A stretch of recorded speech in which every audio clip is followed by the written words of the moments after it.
Hello everyone. आज हम करने जा रहे हैं फिजिक्स यानी भौतिक विज्ञान। इसका टॉपिक है मैकेनिक्स यानी यांत्रिकी। क्वेश्चन नंबर 1 है इसका, कार्य का मात्रक क्या है? तो आंसर इसका जूल। क्वेश्चन नंबर 2, प्रकाश वर्ष मात्रक है, तो इसका आंसर है दूरी का। क्वेश्चन नंबर 3, निम्नलिखित में से कौन सी मात्रा जड़त्व का माप है? तो इसका आंसर है द्रव्यमान। क्वेश्चन नंबर 4, सूची 1 को सूची 2 से सम्मिलित कीजिए तथा सूचियों के नीचे दिए गए कूट से सही उत्तर का चयन कीजिए। इसका ए है उच्च वेग। उच्च वेग है उस मेघ के अंदर मापा जाता है। तरंग दैर्घ्य है वो एंगस्ट्रॉम में मापी जाती है। तो दाब है वो पास्कल में। ऊर्जा है वो जूल में मापी जाती है। इसका ऑप्शन नंबर सी हमारा सही आंसर है। क्वेश्चन नंबर 5, सूची 1 को सूची 2 से सम्मिलित कीजिए। तो जूल है वो कार्य का ऐसा यूनिट होता है। एम्पियर होता है वो विभवांतर, एम्पियर वो धारा यानी करंट का ऐसा यूनिट होता है। वाट है वो सामर्थ्य का होता है। वोल्ट विभवांतर, कैलोरी ऊष्मा। तो ऑप्शन नंबर ए हमारा सही आंसर है। क्वेश्चन नंबर 6, सूची 1 को सूची 2 से सम्मिलित कीजिए। तो इसके अंदर त्वरण होता है वो मीटर प्रति सेकंड स्क्वायर होता है। बल होता है वो न्यूटन हो गया। कृत कार्य जूल, आवेग होगा वो न्यूटन सेकंड। ठीक है, इसका ऑप्शन नंबर डी हमारा सही आंसर है। क्वेश्चन नंबर 7, निम्नलिखित में से समय का मात्रक क्या नहीं है? तो इसका आंसर है प्रकाश वर्ष, क्योंकि प्रकाश वर्ष है वो दूरी का मात्रक है। क्वेश्चन नंबर 8, पारसेक इकाई है, तो पारसेक दूरी की इकाई होती है। क्वेश्चन नंबर 9, निम्नलिखित में कौन सा एक सुमेलित नहीं है? तो इसका आंसर है सेल्सियस ऊष्मा की इकाई। क्वेश्चन नंबर 10, ल्यूमेन किसका मात्रक है? तो इसका आंसर है ज्योति फ्लक्स का। क्वेश्चन नंबर 11, क्यूरी किसकी इकाई है? तो इसका आंसर है रेडियो एक्टिव धर्मिता। क्वेश्चन नंबर 12, पास्कल इकाई है, तो इसका आंसर है दाब यानी प्रेशर। क्वेश्चन नंबर 13, कैंडेला मात्रक है, आंसर है इसका ज्योति तीव्रता। क्वेश्चन नंबर 14, जूल निम्नलिखित की इकाई है, तो इसका आंसर है ऊर्जा। क्वेश्चन नंबर 15, मात्रकों की अंतर्राष्ट्रीय पद्धति कब लागू की गई? तो इसका आंसर है सन 1971 ईस्वी में। क्वेश्चन नंबर 16, हर्ट्ज क्या मापने की यूनिट है? तो इसका आंसर है तरंगों की आवृत्ति। क्वेश्चन नंबर 17, विद्युत मात्रा की इकाई है, तो इसका आंसर है एम्पियर। क्वेश्चन नंबर 18, एसआई पद्धति में लेंस की शक्ति की इकाई क्या है? तो इसका आंसर है डायोप्टर। क्वेश्चन नंबर 19, डेसिबल किसे मापने के लिए प्रयोग में लाया जाता है? तो इसका आंसर है वातावरण में ध्वनि। क्वेश्चन नंबर 20, एम्पियर नापने की इकाई है, जिसका answer current. Question number 21, Young प्रत्यास्थता गुणांक का एसआई मात्रक है, जिसका आंसर है न्यूटन पर मीटर स्क्वायर। क्वेश्चन नंबर 22, निम्नलिखित युग्मों में से किन भौतिक राशियों के समान विमीय सूत्र नहीं है? जिसका आंसर है बल एवं दाब, force and pressure. Question number 23, एक खगोलीय इकाई संबंधित है, जिसका आंसर सूर्य एवं पृथ्वी के बीच की दूरी से। क्वेश्चन नंबर 24, निम्नलिखित में कौन सी अविमीय राशि है? तो इसका आंसर विकृति। क्वेश्चन नंबर 25, निम्नलिखित में से कौन एक सदिश राशि नहीं है? तो इसका आंसर द्रव्यमान। क्वेश्चन नंबर 26, अदिश राशि है, तो इनमें से अदिश राशि है वो ऊर्जा है। क्वेश्चन नंबर 27, निम्नलिखित में से कौन सी एक सदिश राशि है? तो इसमें से संवेग। जिन राशियों में सिर्फ परिमाण होता है उन्हें अदिश राशि कहते हैं, जैसे चाल, दूरी, द्रव्यमान, आयतन, समय, ताप, कार्य, विद्युत धारा, दाब, ऊर्जा इत्यादि। सदिश राशि से कहते हैं जिस भौतिक राशि में मात्रा यानी परिमाण तथा दिशा होने दोनों निहित होते हैं, उन्हें सदिश राशि कहते हैं। क्वेश्चन नंबर 28, निम्नलिखित में से कौन सी राशि सदिश नहीं है? तो इसका आंसर आयतन। क्वेश्चन नंबर 29, निम्नलिखित में से सदिश राशि है, तो इसका आंसर वेग।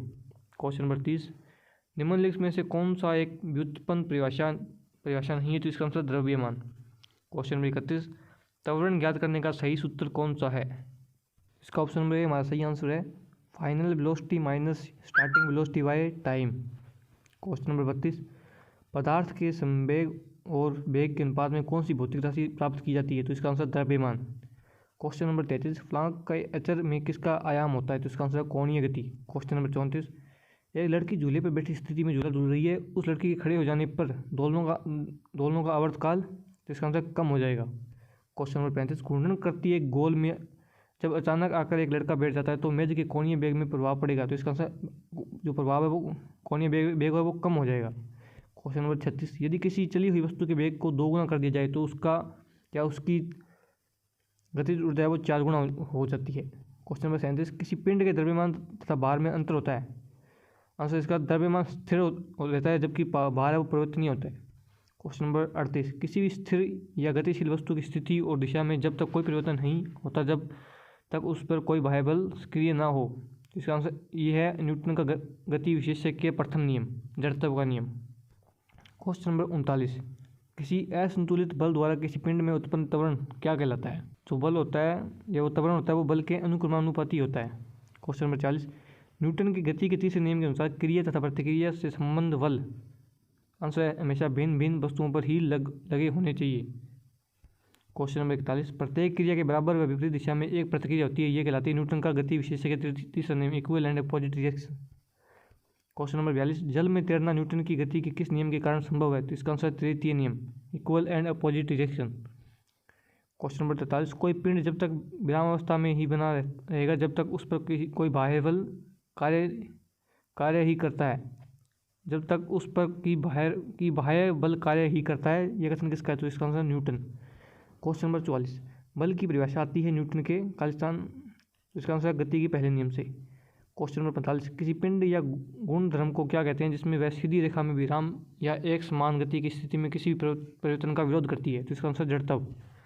क्वेश्चन नंबर 46, न्यूटन के पहले नियम को भी कहते हैं जड़त्व का नियम। क्वेश्चन नंबर 47, गाड़ी खींचता हुआ घोड़ा किस बल के कारण आगे बढ़ता है? तो इसका आंसर पृथ्वी द्वारा घोड़े के पैरों पर आरोपित बल से। क्वेश्चन नंबर 48, चलती हुई बस जब अचानक ब्रेक लगाती है उसमें बैठे हुए यात्री आगे की दिशा में गिरते हैं, इसको किसके द्वारा समझाया जा सकता है? तो इसका आंसर न्यूटन का पहला नियम, जड़त्व का नियम। क्वेश्चन नंबर 49, रॉकेट की कार्यप्रणाली किस सिद्धांत पर आधारित होती है? तो आंसर न्यूटन का तृतीय नियम। क्वेश्चन नंबर 50, अश्व यदि एकाएक चलना प्रारंभ कर दे तो अश्वारोही के गिरने की शंका का कारण क्या है? तो इसका आंसर है विश्राम, जड़त्व। क्वेश्चन नंबर 51, क्रिकेट का खिलाड़ी तेजी से आती हुई बॉल को क्यों हाथ को पीछे खींचकर पकड़ता है? तो इसका आंसर बॉल विश्राम की स्थिति में आ सकती है।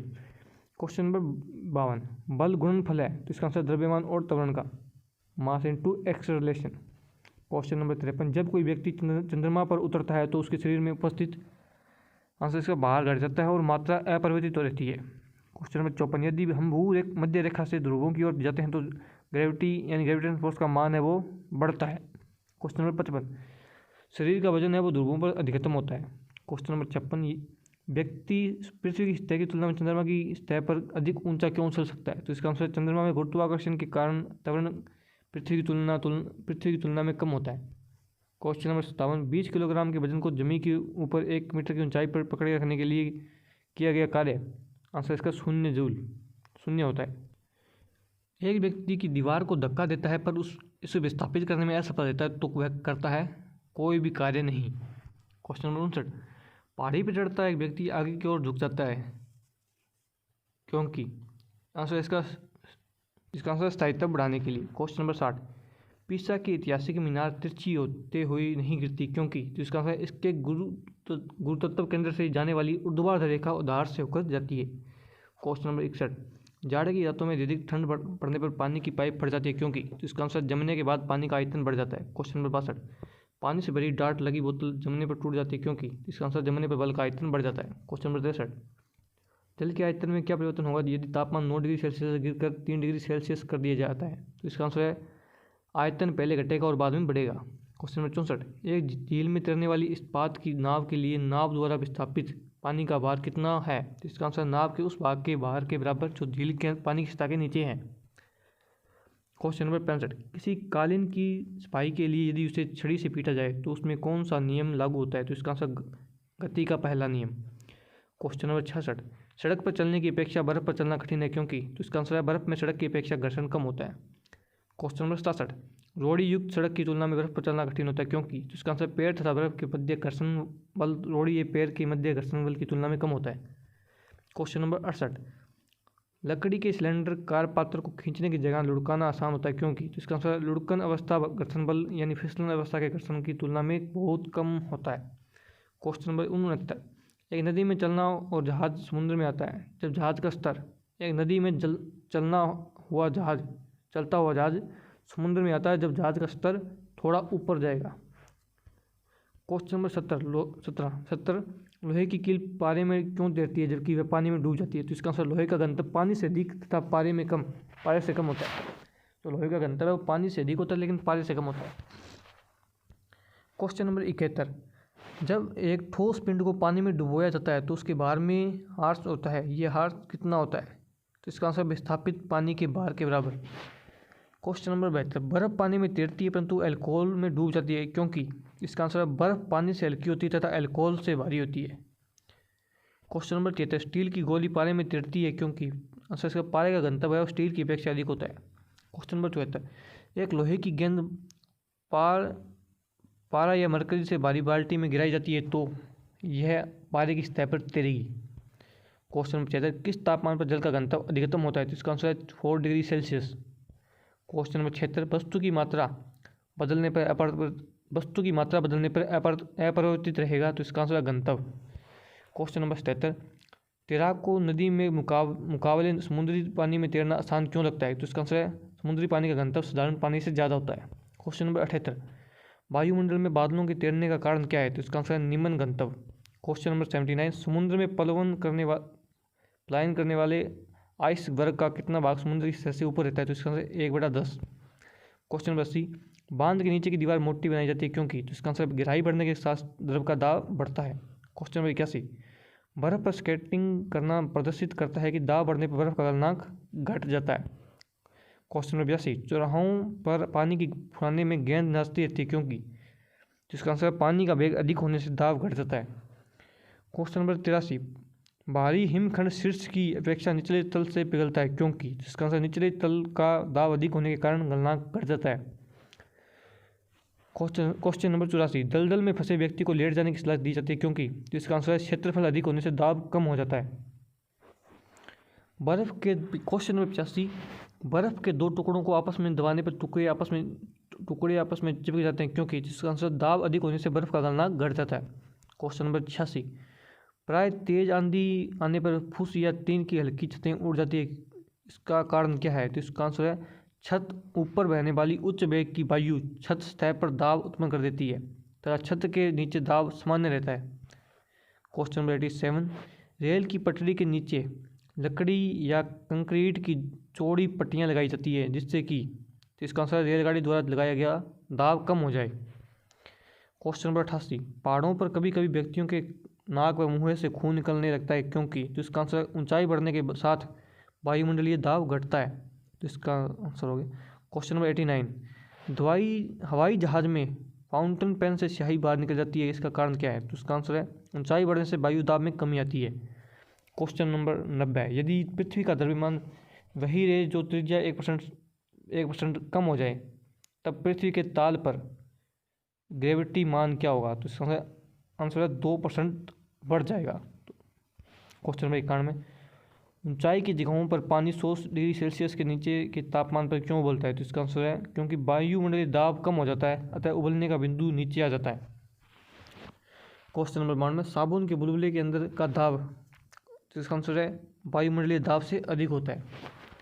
क्वेश्चन नंबर 93, हम दलदली सड़कों पर क्यों फिसलते हैं तो इसका आंसर है घर्षण की कमी के कारण। क्वेश्चन नंबर 94, जब बैरोमीटर का पारा अचानक गिर जाए तो यह किस बात का घोतक होता है तो इसका आंसर आंधी की झंझावात की संभावना। क्वेश्चन नंबर 95, हाइड्रोजन से भरा हुआ पॉलीथीन का एक गुब्बारा पृथ्वी के तल से छोड़ा जाता है तो वायुमंडल की ऊंचाई पर जाने से इसका मतलब गुब्बारे के माप में वृद्धि होगी।